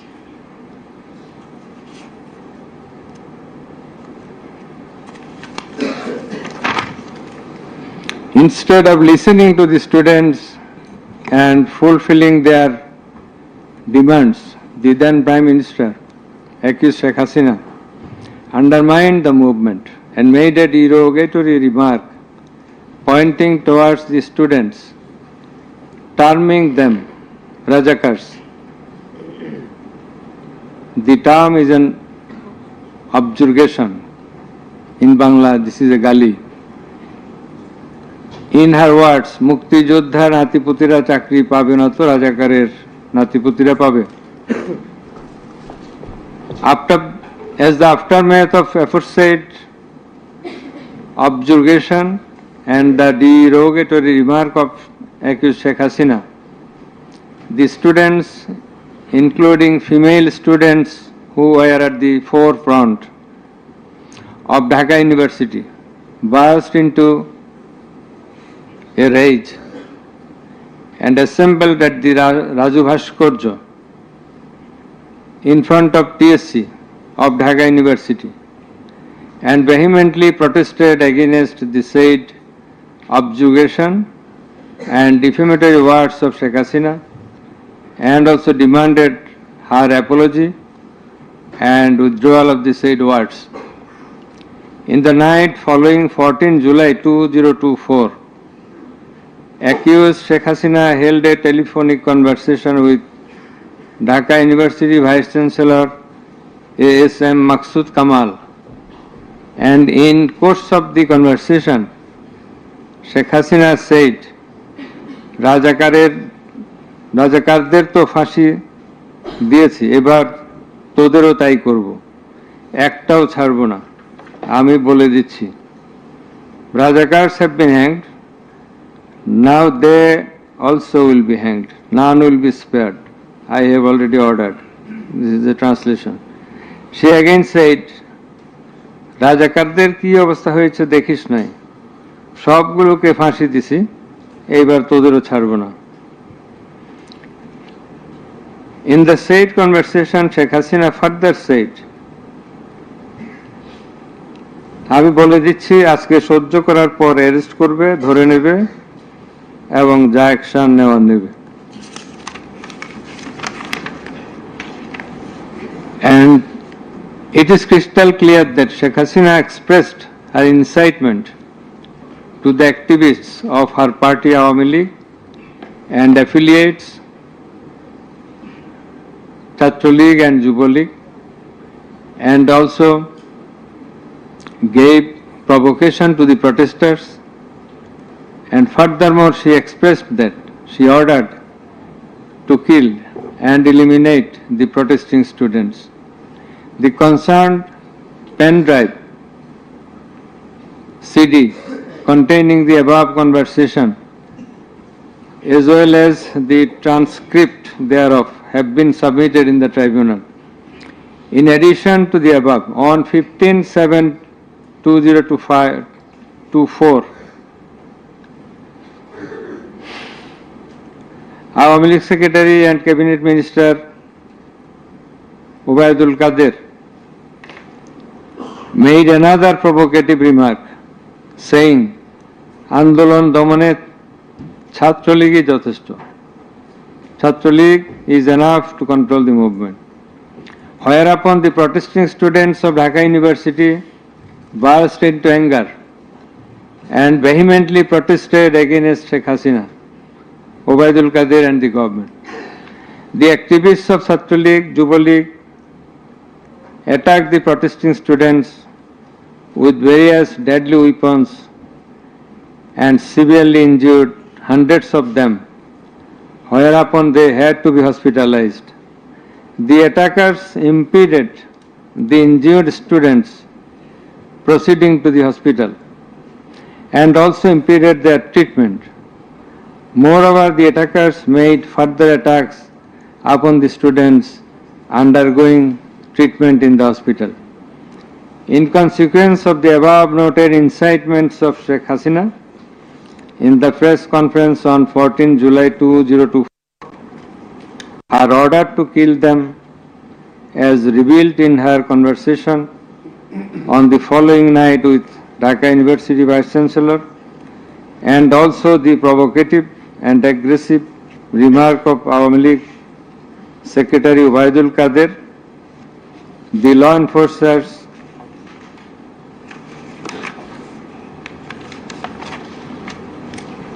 and activists of Chhatra League and Yuva League attacked the protesting students at Dhaka University throughout the country, inclusive of Rangpur, Begum Rokeya University. And in furtherance thereof, police shot Begum Rokeya University student Abu Said repeatedly at a close range, whereupon he succumbed to the gunshots.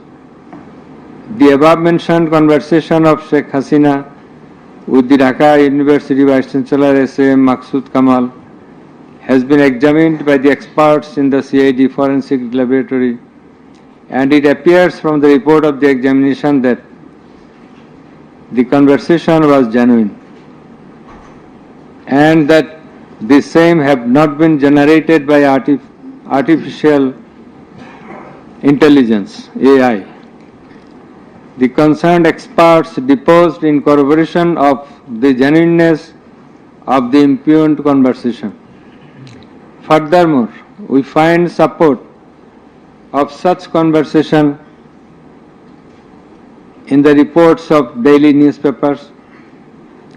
In addition to the above, the concerned CD pen drive containing the conversations has been played in the courtroom in course of the proceeding, and thereupon the conversation seemed to be genuine. The remarks of Sheikh Hasina in the press conference on 14/7/24 has been watched by many people in the television channel and social media. Almost all the witnesses, while deposing in the tribunal, mentioned that they watched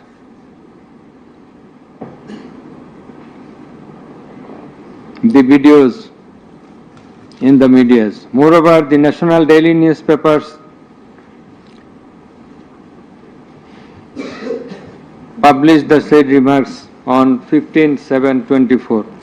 The remark of Ubaidul Kadir was published in the news, it's a repetition, sorry, over and above said inciting remark and killing and order of killing by Sheikh Hasina and the provocative remark of Ubaidul Kadir have not been denied by them.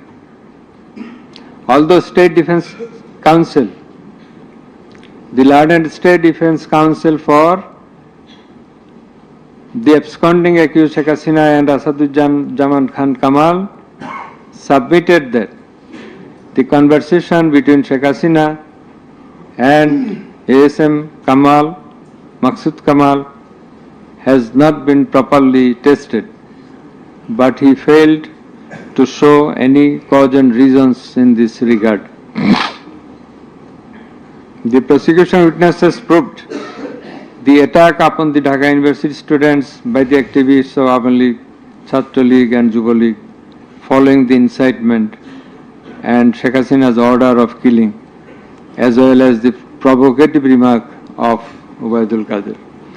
Sheikh Hasina ordered the law enforcing agencies to use drone for locating the congregating protesters and thus to use helicopter and lethal weapons to kill them. Such order has been disclosed by Sheikh Hasina in her telephonic conversation on 18/7/2024 with Dhaka South City Corporation Mayor Fazle Nur Taposh, as it has been read beforehand. and also with Hassanul Haq Inu. The concerned pen drive CD containing the aforesaid conversations have been submitted in the tribunal. The said conversations have been examined in the forensic laboratory of CID, and the concerned experts found that the conversations were genuine and not generated by artificial intelligence, AI. Moreover, the pen drive CD containing the conversations in question have been played in the courtroom, and we have heard the conversations, and thereupon it appeared to us that the conversations are real, not fake and fabricated.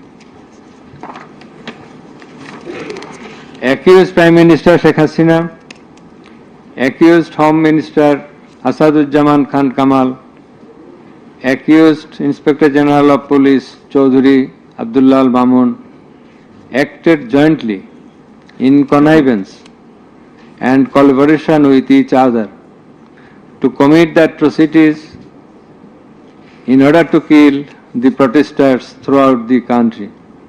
It has been disclosed by Chaudhry Abdullah Al Mamun in his testimony that a core committee consisting of Home Secretary Jahangir, Additional Home Secretary Political Mr. Tipu Sultan, Additional Secretary Reza Mustafa, SB's Chief Monirul Islam, DB Chief Harun Rashid, RAB DG Barrister Harun Rashid, DMP Commissioner Habibur Rahman, DG of BGB Major General AKM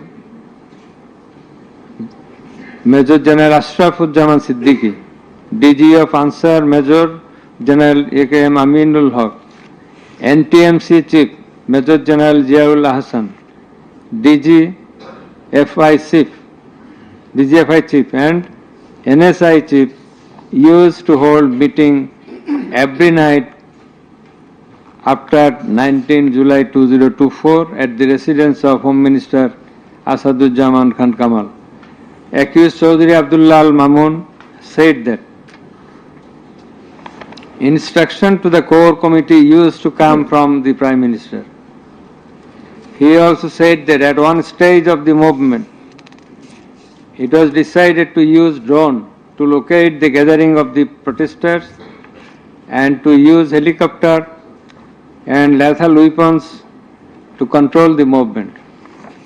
In a meeting of the core committee, Sheikh Hasina passed a direction to use lethal weapon.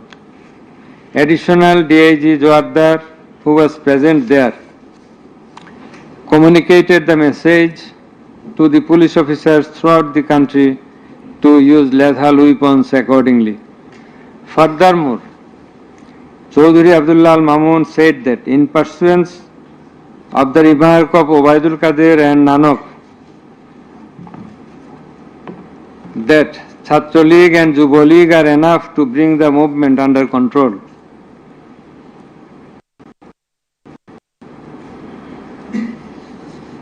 He further said that following such remarks, activists of Chhatra League and Yuva League attacked the students of Dhaka University. He also said that a lot of protesting students and public were killed by using drone, helicopter and lethal weapons throughout the country.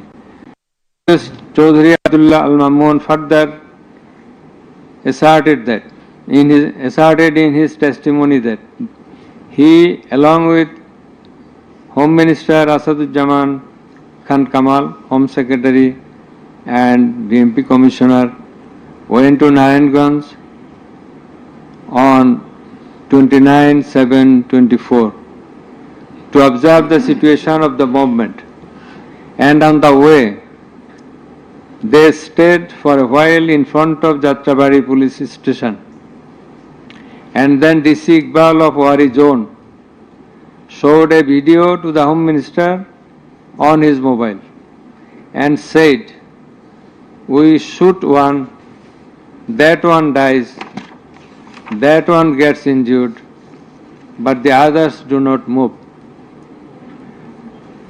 Therefore, it is perspicuous from the above that all the three accused led the operations against the protesting students and public jointly as a matter of joint criminal enterprise.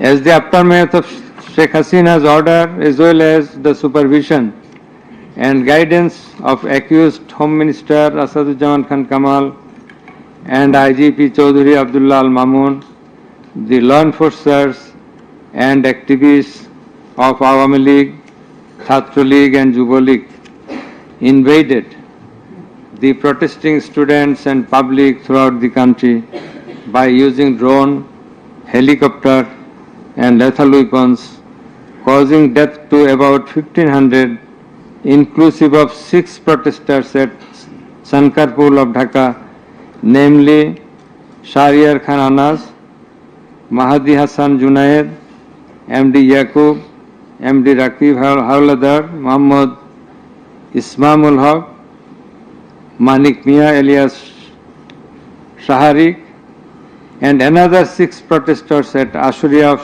Sabar, namely Sajjad Hussain Shajol, As-Sabur,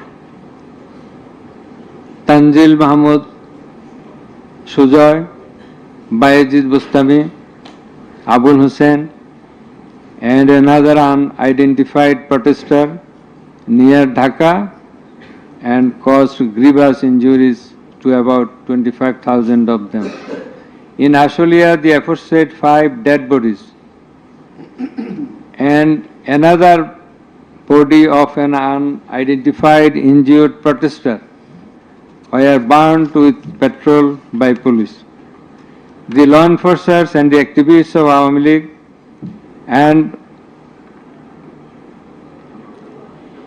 those of its affiliated organizations named Chhatra League and Yuva League killed and injured the protesting students and members of the public with lethal weapons like SMG, LMG, China rifle, shotgun, 9mm pistol, 7.62 pistol, both on the ground as well as from the helicopters from above the ground.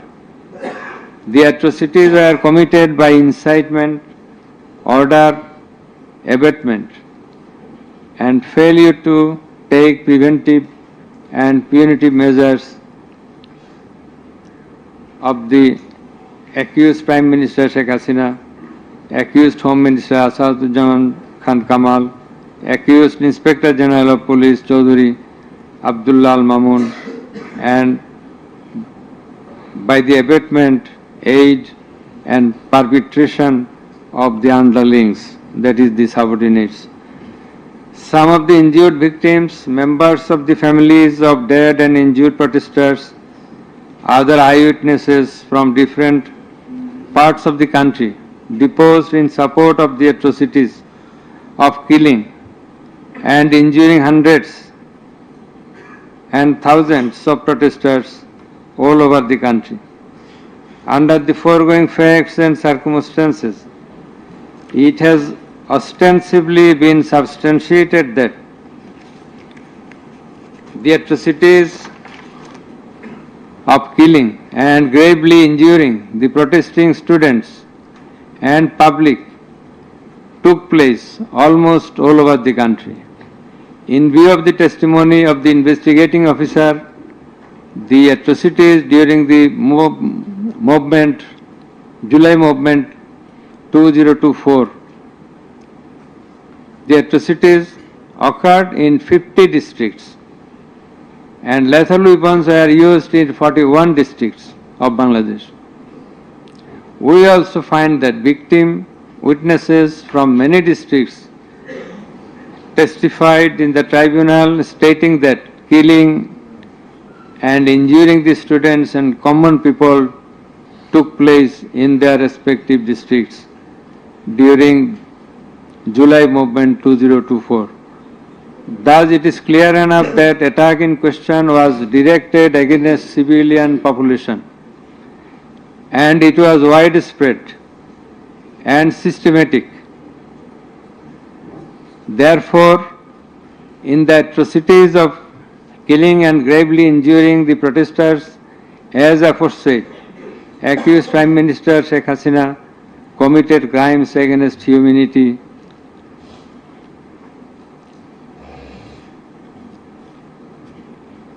by her incitement, order, and also failure to take preventive and punitive measures under charge 1. Accused Sheikh Hasina committed one count of crimes against humanity by her order to use drones, helicopter and lethal weapons under charge number 2, count 1. Accused Prime Minister Sheikh Hasina committed crimes against humanity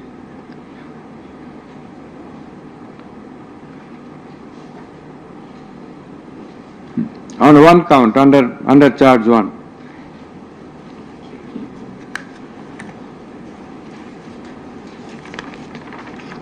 Accused Asadujaman Khan Kamal and Chaudhuri Abdullah Al Mamun committed crimes against humanity by their abatement in the use of drones, helicopter and lethal weapons under charge number 2, count 2.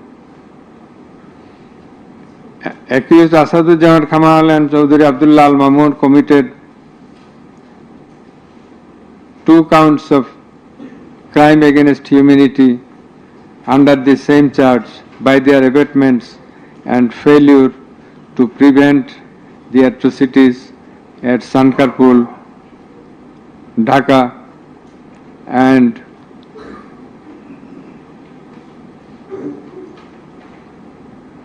also committed crimes against humanity by their abatements and failure to prevent the atrocities in Ashulia, Sabha, Dhaka under the same charge.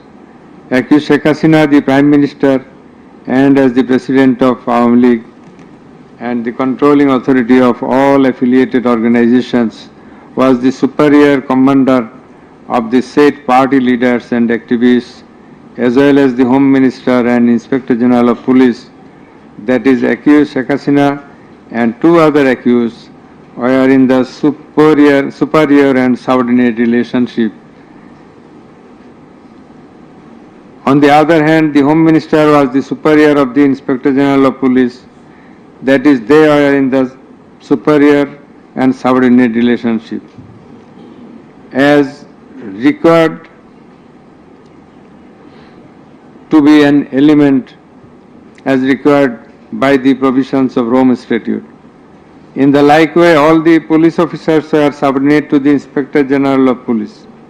They worked under him. Thus, it is apparent that accused Prime Minister Sheikh Hasina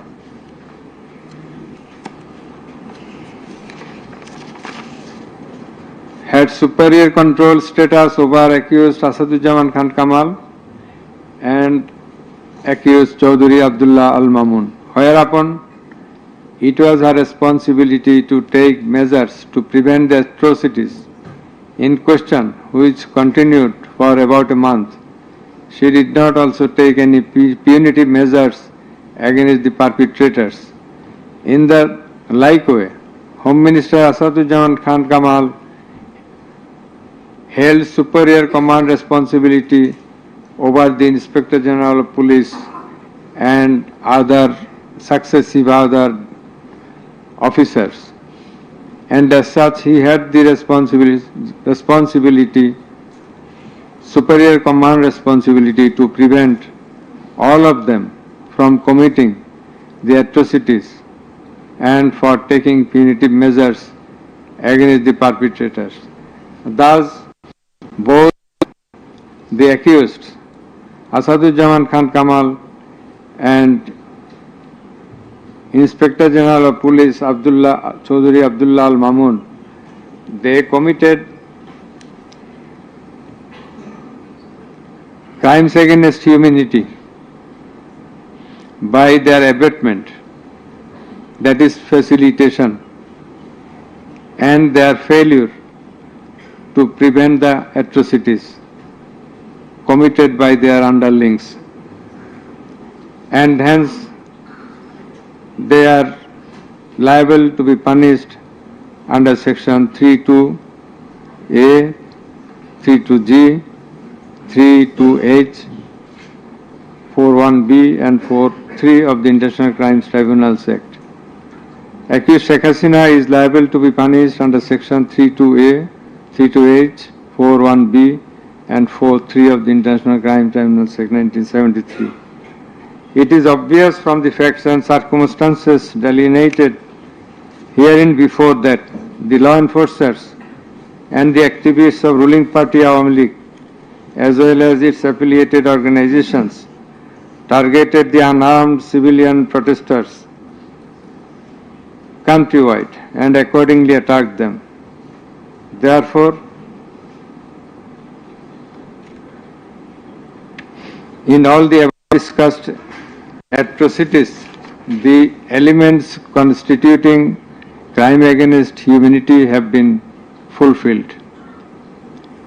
The victim witnesses, the other witnesses and the investigating officer held the accused Prime Minister Sheikh Hasina, accused Home Minister Asadujaman Khan Kamal and accused Inspector General of Police Chaudhry Abdullah Al Mamun liable for the atrocities. It may be mentioned here that Mr.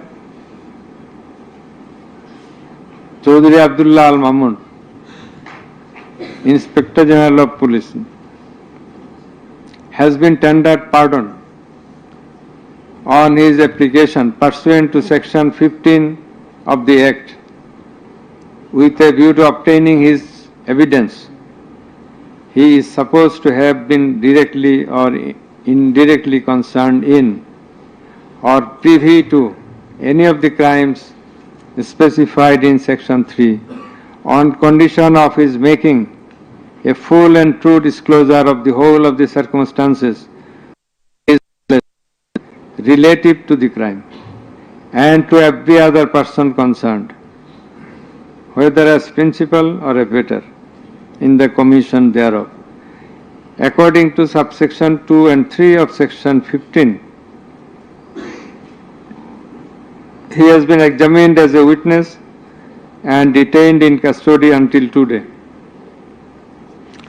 It appears to the tribunal that he made a full and true disclosure of whole of the circumstances within his knowledge relative to the crime and to every other person concerned, both as principal and abettor in the commission thereof. He categorically admitted his involvement in the alleged acts and disclosed that a core committee consisting of Home Minister Asadujaman Khan Kamal himself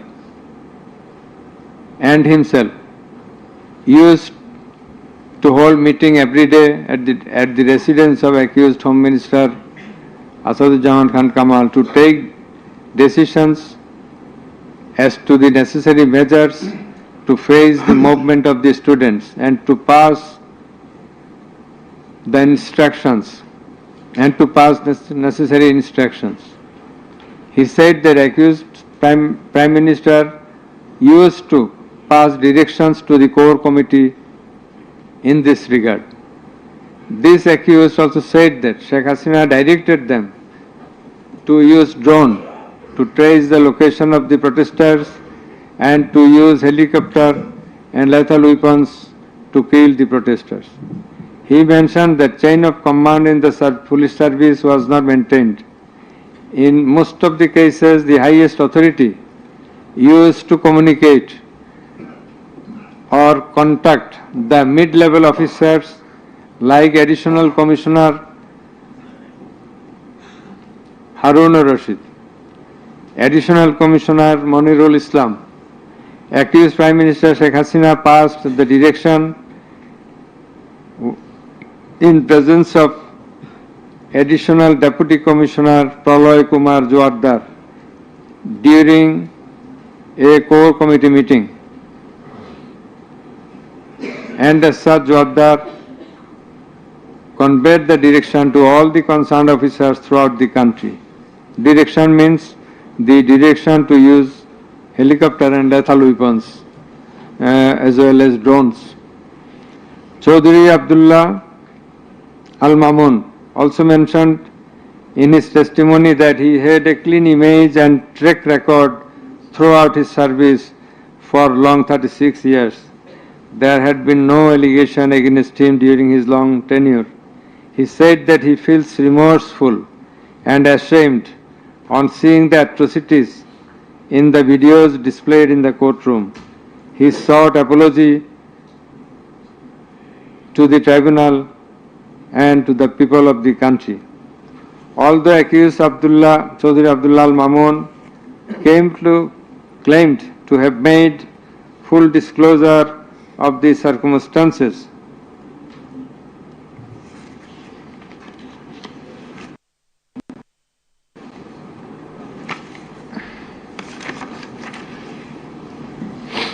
and we do also believe that he made a full and true disclosure. But the offences he committed and admitted is punishable with the capital sentence.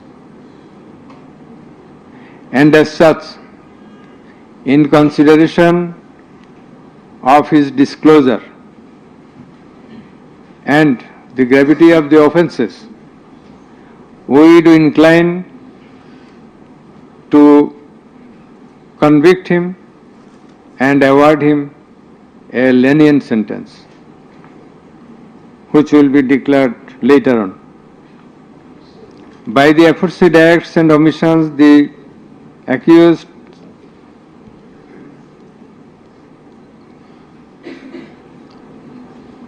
committed crimes against humanity under section 3(2)(a), subsection G, clause H, 4(1), 4(2), 4(3) of the International Crimes Tribunal Act 1973, as stated before. The accused Sheikh Hasina and Asaduজ্জামান Khan Kamal remained in abscondence ab initio, despite the fact that notices and warrants were duly served in their given address according to law. Moreover, they were asked by publishing notice in 2 daily newspapers to appear and contest the case, but they did not turn up. Thus, their abscondence itself is suggestive of their guilt. The learned State Defence Counsel contended that the trial of the accused persons under the International Crimes Tribunal Act 1973 is not tenable, since the Act was passed in the Parliament for the purpose of trial of the criminals of War of Independence in 1971.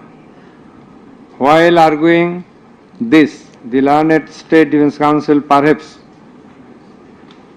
did not have a refusal of the provisions of the Act as well as the preamble thereof. The preamble of the Act says that the Act was made in order to provide for detention, prosecution, and punishment of the persons for genocide, crimes against humanity, war crimes, and other crimes under international law, and for the matters connected therewith. Section 3 of the Act provides that the said crimes committed both before and after the commencement of the Act, before 1973, after 1973, are triable by the International Crimes Tribunal. Whereupon the contention of the learned State Defence Counsel is not tenable in law. Moreover, Article 47 of the Constitution of Bangladesh has given upper hand to the International Crimes Tribunal Act 1973 over the Constitution itself. The State Defence Council also contended that for the purpose of proving atrocities throughout the country, witnesses from all over the country have not been examined. In this context, we have to say that witnesses from many parts of the country have been examined and they have adequately proved the atrocities in almost every part of the country. The victims, the family members of the dead and injured protesters, as well as the eyewitnesses, gave their testimony, which are enough for the proof of the charges. Quantity of witnesses is immaterial, while there are a small number of qualitative witnesses. Still, the number of 54 witnesses examined by the prosecution is not small. The learned State Defence Council also alleged that the audio conversations in question have not been examined by more than one department like CID. In this regard, we would hold that the genuineness of the report of CID has not been challenged, nor has the report been proved ingenuine, whereupon no other department was in need of holding further examination thereof. It is the further allegation of the learned State Defence Council that accused Sheikh Hasina and Asaduzzaman Khan Kamal did not incite or order the commission of the crimes against humanity as alleged, nor did participate in the commission thereof, and thus they deserve to be acquitted. The learned Chief Prosecutor, in course of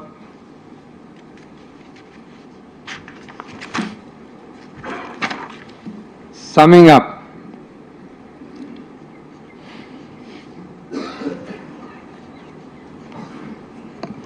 urged for passing necessary order restraining Awami League from running activities as a political party. Although the prosecution depicted series of worse deeds of Awami League regime in the language of the prosecution, since achievement of independence of Bangladesh in 1971,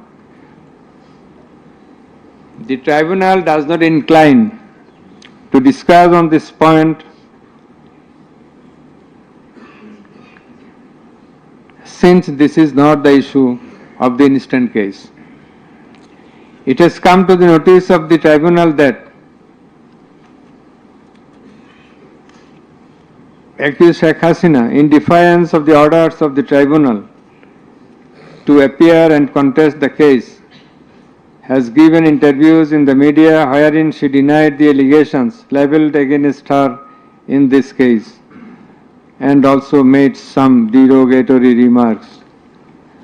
I have noted this aspect beforehand, but in some of her interviews she impliedly admitted her superior command responsibility.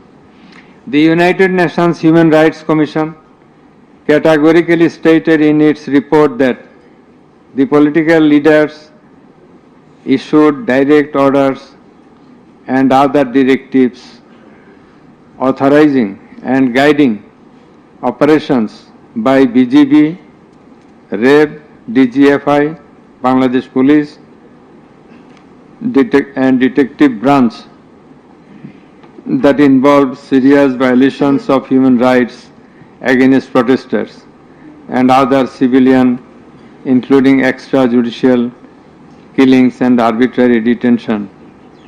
It has been stated in the report that 1,400 people have been killed by use of lethal weapons during the July movement 2024. By the political leaders, the United Nations Human Rights Commission meant the highest government authorities. The authorities in question are unprecedented in the history of Bangladesh. The nature and extent of cruelty administered upon the protesters, inclusive of infants, women, and old, stirred the hearts of the people throughout the world. On seeing the scenario of dead and injured protesters and their outcry in the videos displayed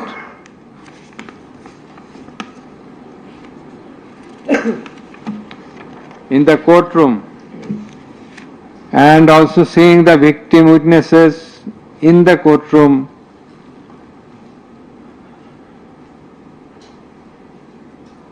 for giving testimony, who lost their skull, eyes, nose, hands, and legs. Any human being will fail to be in the normal state of mind seeing such scenario. Such atrocities must be brought to an end at any cost.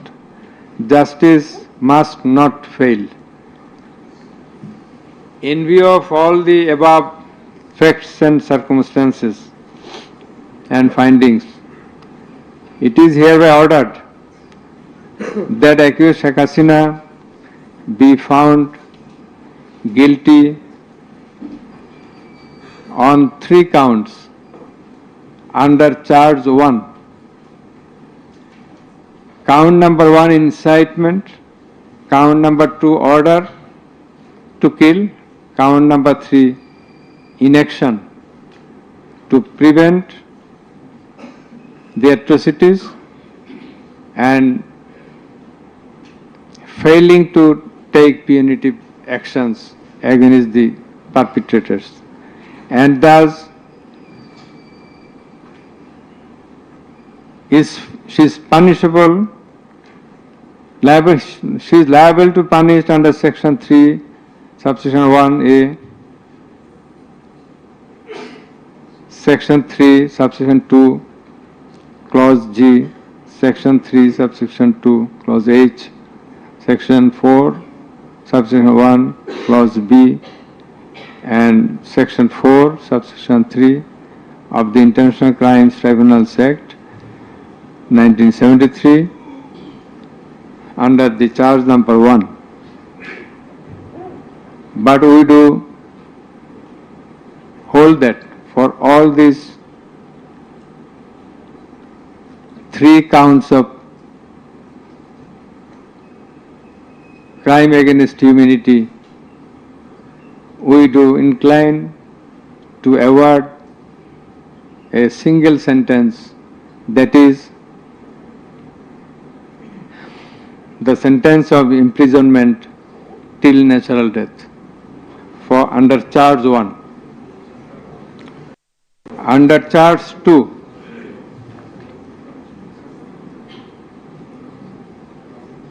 accused Sheikh Hasina is liable on 2 counts.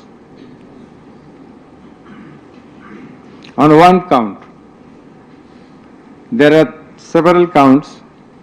For 1 count, that is passing the order for deploying drones, helicopters, and using lethal weapons to kill the protesters.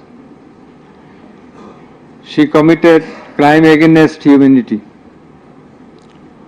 under section 3, subsection 2A and section 4, subsection 1B of the International Crimes Tribunal Act 1973.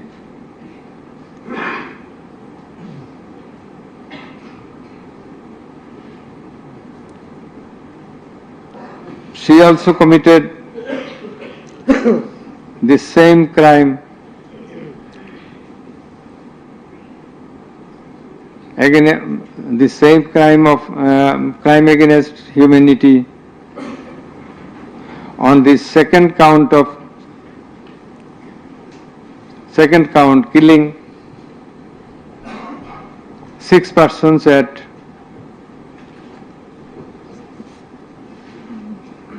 Sankarpur of Dhaka,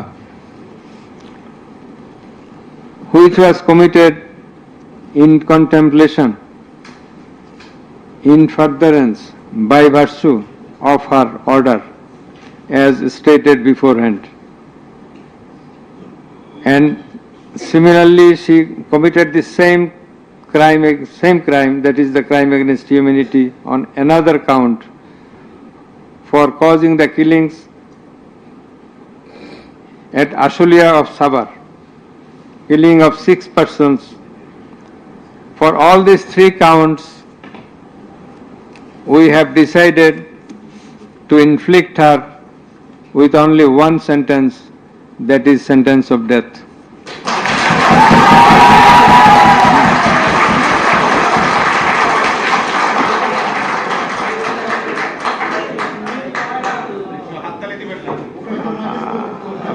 Please.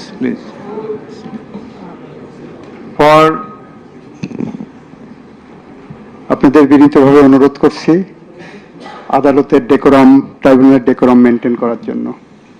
আপনাদের যা উচ্ছ্বাস, যা expectation, যা প্রকাশভঙ্গি, সেটা আদালতের tribunal রুমের বাইরে যে করলে সেটা আরো শোভনীয় দেখা যাবে। Thank you. প্লিজ সাইলেন্ট থাকবেন।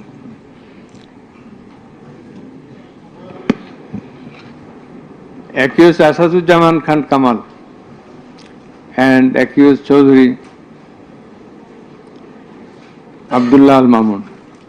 Accused Asaduzzaman Khan Kamal is liable for committing crime against humanity for the occurrence of killing 6 persons at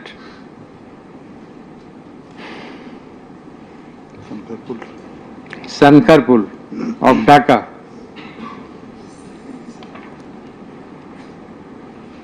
In this occurrence, they are liable for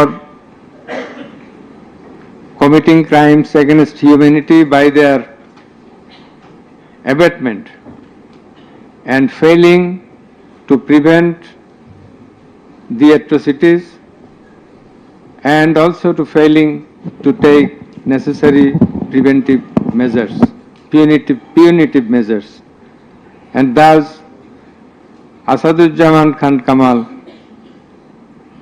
is held liable for the commission of crime against humanity under section 32A, 32G, 32H, 41B, 43 of the International Crimes Tribunal Act 1973 for the commission of killing of 6 persons both at Sankarpur and 6 persons at Ashulia of Sabar, and for both the occurrences he committed 4 counts of offences, crime against humanity, 4 times, by his abatement and failure to take necessary actions in Sankarpur, by his abatement and failure to take necessary action at Ashulia. So for all these 4 counts, we have decided to award a single sentence of death to Asaduzzaman Khan Kamal. As regards Chaudhary Abdullah Al Mamun, as I have elucidated before, he has contributed to the trial of this case by making full and true disclosure of the circumstances within his knowledge. Yet, he also admitted, and he was involved in all the occurrences throughout the 36 days of movement considering both his contributions, his admissions, with the material evidences to the tribunal to arrive at the correct decision, and also in consideration of the gravity of the offence, we are both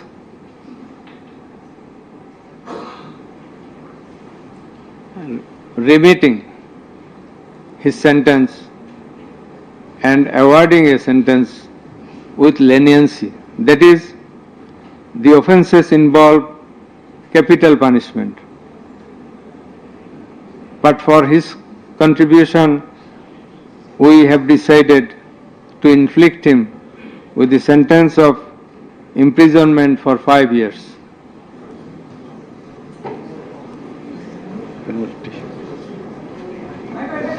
The properties of accused Sheikh Hasina and accused Asaduzzaman Khan Kamal in Bangladesh be confiscated in favor of the state. The government is directed to pay considerable amount of compensation to the protesters concerned in this case, who have been killed in July movement 2024, and also to take measures to pay adequate compensation to the wounded protesters in consideration of the gravity of their injury and loss. The sentence shall be carried out in accordance with the provisions laid down in section 20 subsection 3 of the International Crimes Tribunals Act 1973, preferably pursuant to the long-standing practice. Let a copy of this judgment be transmitted to the District Magistrate Dhaka for necessary action. Let copy of the judgment be supplied to accused Chaudhry Abdullah Al Mamun according to law. The absconding accused will not get any copy at the moment. So thank you all very much.